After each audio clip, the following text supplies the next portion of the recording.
Welcome everyone. I'm Alexander Mihalcea, and today we have one of the industry leaders, Pinky Lilani, founder of chairman of Women of the Future program. Welcome, Pinky. How are you doing today? I'm doing fine, and thank you so much for asking me to be on this. I'm really honored. Yeah, awesome. And I'm excited to have you on the podcast today as well. And I'm sure you're going to be of great value for the audience. I hope Now, so. I hope so. yeah.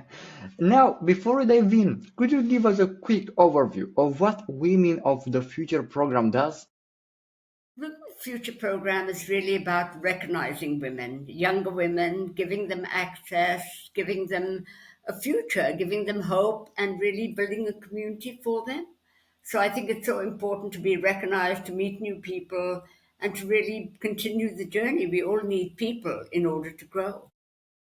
Okay, that's fascinating. And basically, what inspired you to create Women of the Future program? Was there a specific moment or experience that sparked this journey? I set up the Asian Women of Achievements Awards many, many years ago, and that was for Asian women in the UK of any age. But then I thought it'd be really nice to get younger women who are based here, of all backgrounds, to be part of it. And I've met so many people who were doing amazing things, who were young. But when you're young, you're often not recognized. And so that's why I decided to set it up. And it's really grown. So it's going to be it's our 20th year this year. Okay, interesting. And basically, what inspired to create the Women of the Future Awards for women under 35? Well, I think I'm a woman of the past looking after women of the future.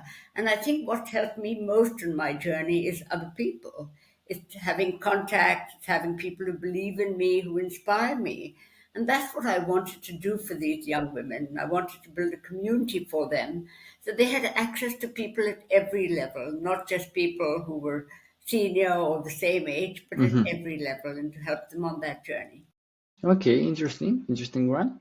And also, could you share the story behind founding the Asian Women of Achievement Award 25 years ago?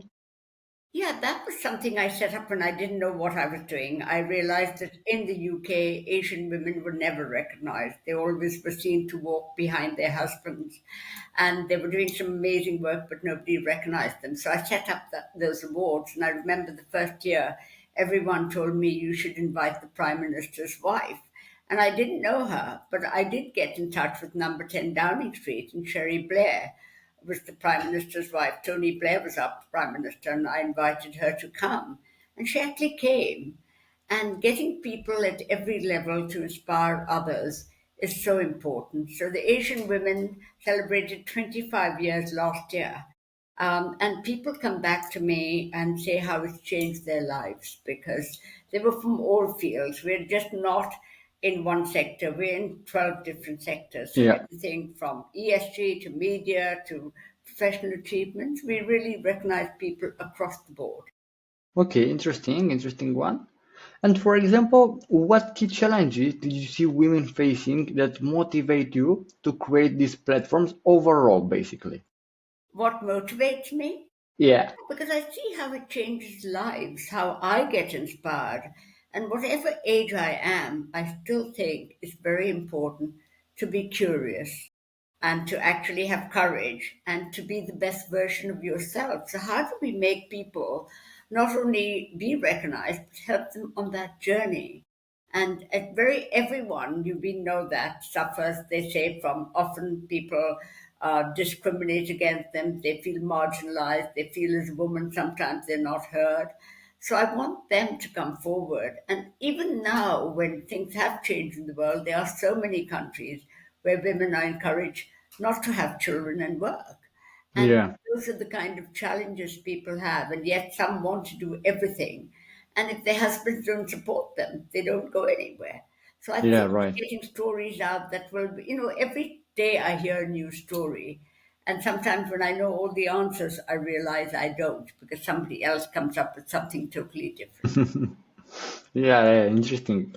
But for example, how do you select the women to recognize through your awards and programs? Well, we actually obviously now get a lot of nominations, so they are shortlisted. Then we have an incredible panel of judges who will meet the shortlisted, and then they will decide which one will win. So in every category, we may have between 4 and 6 people shortlisted, and then we have a black tie dinner. So all the shortlists are invited, and they come to that, and they hear the stories. But also, what's important is not just awards. We have about 8 other programs. So we have a network for women, we have a summit, we have a global listing of ESG, we have a school program. So we get all these women involved in several different programs, and they like that. Everybody wants to do something different. Yeah, impressive. Yeah, you have right. And what impact do you see awards having on the lives and careers of the recipients? It's having incredible impact. So many people, we've had so many different people win the award. Some are very well known and some are unknown, but they all Hmm. come back and say the impact it's had on them. Because, if you really go back to people's lives, everybody who works, even for very big companies, their lives are quite insular. So they work Yeah, with people in the company or the people they know. And I think if you want to succeed, your community must be huge. It must be people who are very different to yourself. And yeah, that's important. A lot of people will just stick to people they know. And every day I talk to people I don't know. So when I'm on the train or I'm walking, I'll just stop people and ask them what they do. And people really? are very interested. Day before yesterday, I was walking on my road and I stopped this couple, and they were a mixed race. And she worked in marketing, he worked in engineering. But I spoke to both of them. And I think that's really important, that you connect people with other people who they wouldn't otherwise meet. And it changes life. We've actually taken our awards now to Southeast Asia. So we have 10 countries in Southeast Asia, and we hold the awards in Singapore. So people from Cambodia, Myanmar, Thailand lead very different lives. So how Yeah, do I connect the people there with people here? Because the stories are so different, the culture is different. But I think your values need to be important. We all need to be kind. yeah, yeah. Okay, I see. But for example, how do you foster a sense of community and connection among of the women in your network? Yes. How do we do that? How do we foster? Well, we Yeah, have network events. So we have, 3 times a year, we invite all the women who are shortlisted to come to a cocktail, maybe, or a tea, and they meet other people. We have a good speaker. We may have a panel discussion. This year we had a summit, and we had amazing speakers. We had the former Prime Minister of Australia, Julia Gillard, was one of our speakers. And they're all sharing stories. So I think if you want to keep a community together, you have to bring them. So sometimes we do online sessions. So we're going to be doing in Asia Pacific, having a network of women there. Because if they live in Australia, maybe online we'll do one meeting where they can meet somebody from Cambodia, or somebody yeah, from, with our ESG is a global listing, so somebody from California may want to meet somebody from Brazil or from Cambodia. So we're able to do that. And I really want to set up maybe a WhatsApp group where if somebody is looking for something, they do it. One thing I do all the time, if I meet good people who have good values, I will connect them to others, even if they don't ask me. Like I meet someone and I think, oh, she's really good. Maybe I can connect her to someone who's, equally good. And I don't expect them to come back to me. I want them to have their own relationship. okay, interesting one. But for example, could you elaborate on why the existing solutions weren't meeting these needs in the beginning? And it's very difficult when you start anything. And what helped me most in my journey is other people. It's people who are maybe in a different position to what I am, and how they open doors. So I think right from the start, it was about getting people at every level to be part of it. And I've always wanted it to be global, because what I learned from somebody in Eastern Europe is very different to what happens in India. It's different to what happens in Yeah, Africa. right. And how do we connect? So for me, right from the start, if something didn't work, I would go somewhere else. People often tell me, did you feel discriminated? Did people not listen to you? Well, I'll find somebody who will listen, and I'll be courageous enough to go on knocking on doors and to Okay. learn. I think so many people think they know it all. I don't like meeting people who think they know all the answers, because we don't know all the answers. We have to Yeah, learn. right. So, obviously there are some good brands to work with. So one of our supporters is Oxford, the business school at Oxford, the Financial Times. They're all our supporters, and that helps too, because when you have good brands, it gives you credibility. And I'm very conscious that my values have to be correct. So if the people who don't have the right values, they won't be in my community. Exactly, exactly. Makes sense. And walk us through how Women of the Future program addresses these challenges. What makes your approach unique? What makes my approach in Unique. unique? I think it's because we've carried on for a long time. We have so many different people. A lot of programs are run for people in finance or people in sustainability or climate. Ours is across the board. And we have, we're constantly coming up with new ideas, and we want them. And something that I do differently is every year we get 60 people shortlisted, and I will invite them all to my house for lunch at the weekend, and at least 40 will turn up. So I think, the real challenge in life is sustaining relationships. If you meet someone and you don't meet them again, or you don't follow up, or you after 2 years you get in touch with them, there's not going to be a relationship. So I think it's very important to sustain relationships, to build up something, the commonalities, and share that. Okay, I see. And also, could you explain your seven cues of success and how they contribute to leadership? I think, that I lecture a lot on leadership everywhere. And I must say at the start, I'll say this because while it's all for women, it's men who have helped me so much on the journey too. And I think that's important. I've had amazing men who believe in what we do, who open doors. So the seven cues of success was, people are always looking for ways they can succeed. And, we all know about IQ. We know about EQ. Your emotional quotient is so important. And the way you treat people depends, and the emotions you show are vital. Then the CQ, I used to call the communication quotient. But now I call it courage and curiosity, because, however, whatever age you are, you have to keep learning. You have to have curiosity. That's important. The MQ is important. It's the meaning quotient, to have purpose in what you do. Your LQ is your likability quotient, and that is who are the people we like. I think we like people who take interest in us. This lovely story of a former Prime Minister of Britain, Churchill. His mother went out with two people for dinner before they were both standing to be Prime Minister. And when she went out with one of them, she came back and said, "After my dinner with him, I felt he was the most important, cleverest person in the world." But when she went out the second one, she came back and said, "I felt I was the most important." So the person who made her feel good about herself is likable. So how do you become likable?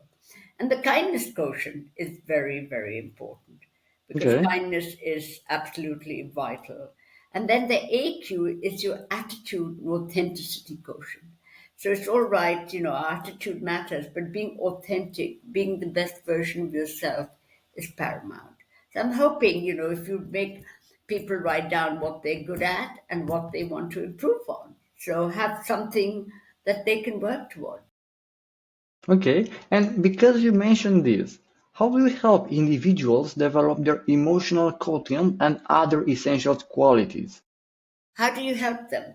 Well, I think you can very quickly pick up how people are doing, and perhaps give them in the nicest possible way some kind of way of dealing with it. And there are several people who, when you meet them, will only talk about themselves and say, "I do this, I know this, I've got so much of money."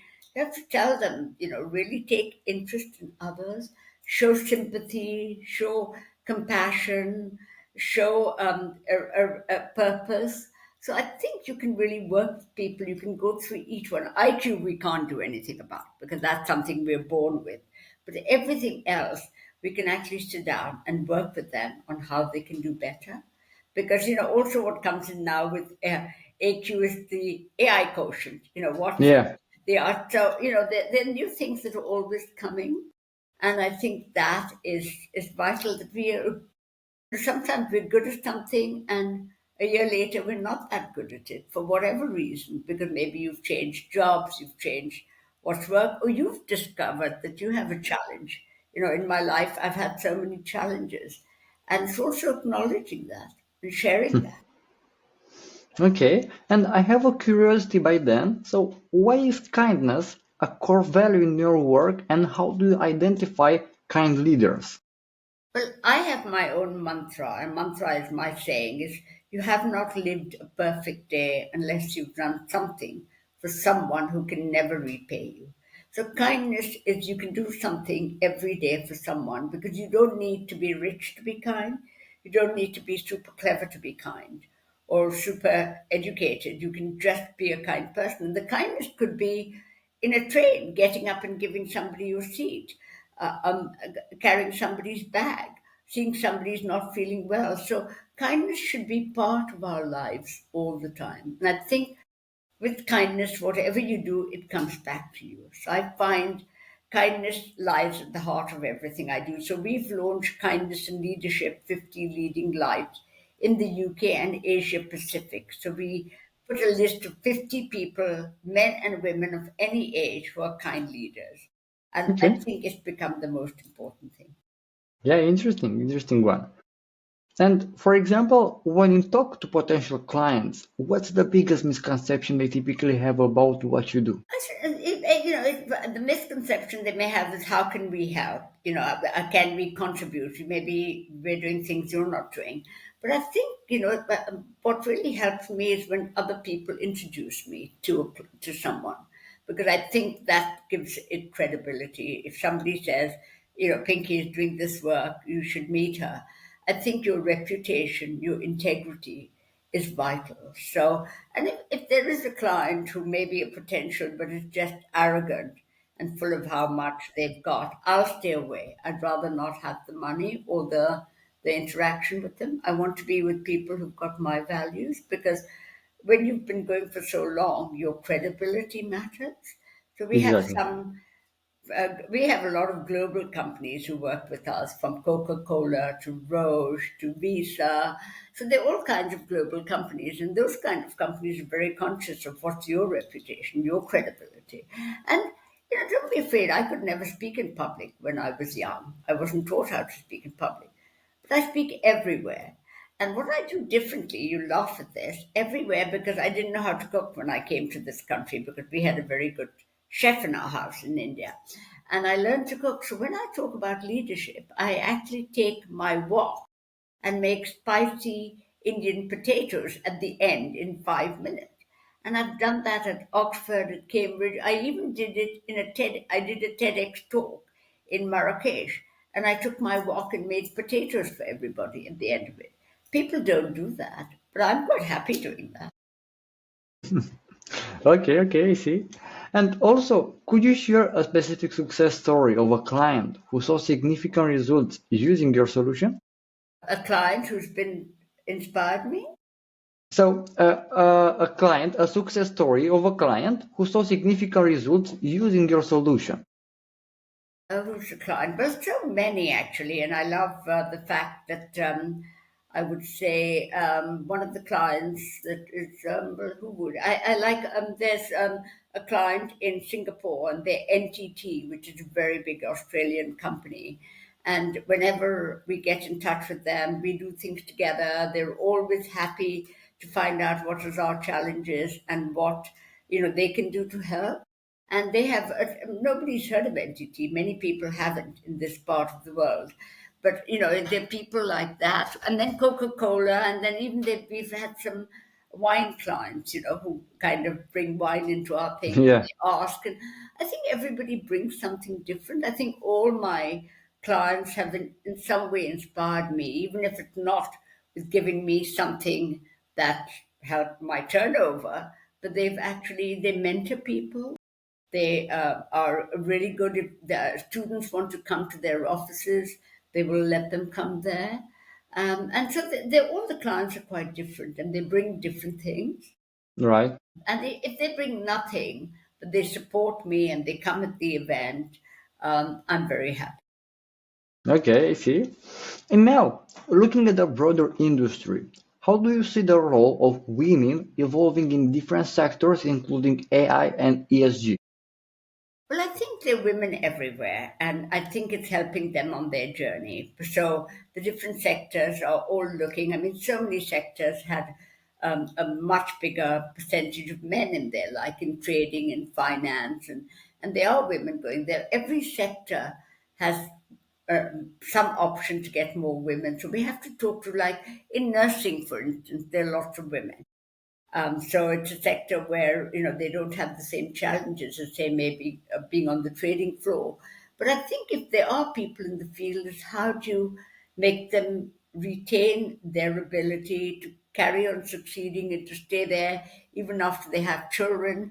So I think it's so important for all our the clients we work with to have a setup where people can resort to people when they need help. I think what helps us most on the journey is when there are challenges. You don't want somebody to leave, you want them to carry on Mm-hmm. and do it as best as they can. I mean, sometimes it's wiser to leave. If you can't make it and you're going to be unhappy, you're going to be depressed, you're going to have to, leave, then it's helping them leave. And maybe also, it's so important to help people change professions. 40 years ago, if you were a lawyer, you stayed a lawyer for life. If you were a doctor, you stayed. Now people actually change professions. So I think also giving them, and I really think we need men to support us. We need, women to support us, and we need to believe in ourselves. So people Right. say, if somebody says no to you, well, I'll go and find somebody else. So having different ways of coming to solutions. Okay, okay, I see. I like your perspective on this. And for example, what are your hopes for the future of women in leadership? Well, and my real hope is that women will continue on the journey, that doors are open for them, that people believe in them, and that they can, as I keep saying, be the best version of themselves. So, and they shouldn't take no for an answer. They should find different. Very important for everybody, men and women, is the community you have, because when you don't have answers, there's other people who help you. So I think, for me, the hope is that they will continue, that they will have their families, and if they want to, and that they will really make sure that their children carry on that journey because that is, and a lot of people have, issues with the larger family, with their in laws and things like that. How do you make them really be emotionally intelligent and be curious and never give up? I don't want women to ever say, oh, well, there are too many discriminations. I'm not saying. Because I think they need to stay there. There's some men who don't do things that well, but they don't talk about it. And so they get away with it. Whereas I think if you're quite open and people know, it's helped me on the journey. If people can see you authentic and that you're absolutely open, that helps a lot. And I love it the fact that part of my whole journey is how do I go to totally new countries. Last year I went to Japan for the first, and in Japan women don't have as much status as men. There are many more men in but the Japanese women I met were amazing, and so also went to Algeria, very different country again. So I think we all have to go and learn something new and come Yeah, back. right. Wow. Yeah, exactly, exactly. And having worked with numerous businesses in the space, I've noticed some common pitfalls. And what mistakes do you see companies making when trying to tackle these challenges?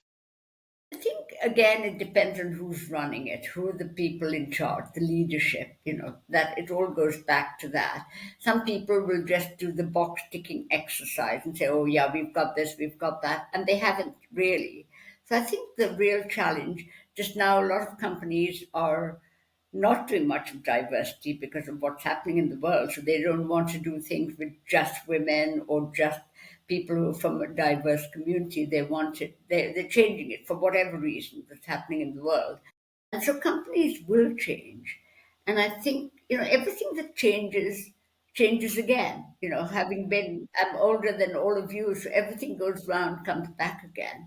So how do you make sure that people stay? And there are enough people in the company who believe in the values that are important. Yeah, I exactly. go to a lot of companies where the CEO may really believe in something, but the people below him are not doing what they should. Yeah, yeah, And so that's the challenge really for people. yeah, exactly. And what advice would you give to young women looking to make a difference in the world nowadays? I would say find out what you believe in. I can't, we can't, some people can't make a difference in certain sectors. So find how can you be the best version of yourself? How can you inspire? How can you be inspired? How can you learn? And how can you actually do new things? And I love people to break the barriers.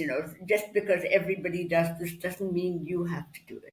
So I just invite people that I like to my house for a meal because that is me. So my advice to young people is to have a great community, be kind, do what you love and what gives you purpose. I think having meaning and purpose in life is very important.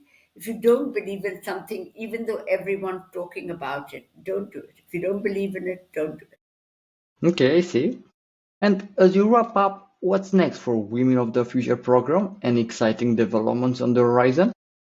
Yeah, well, I think, we always look for something new to think about. And so it's the first year we're going to have a network for the whole of the Asia Pacific. So it's going to be online.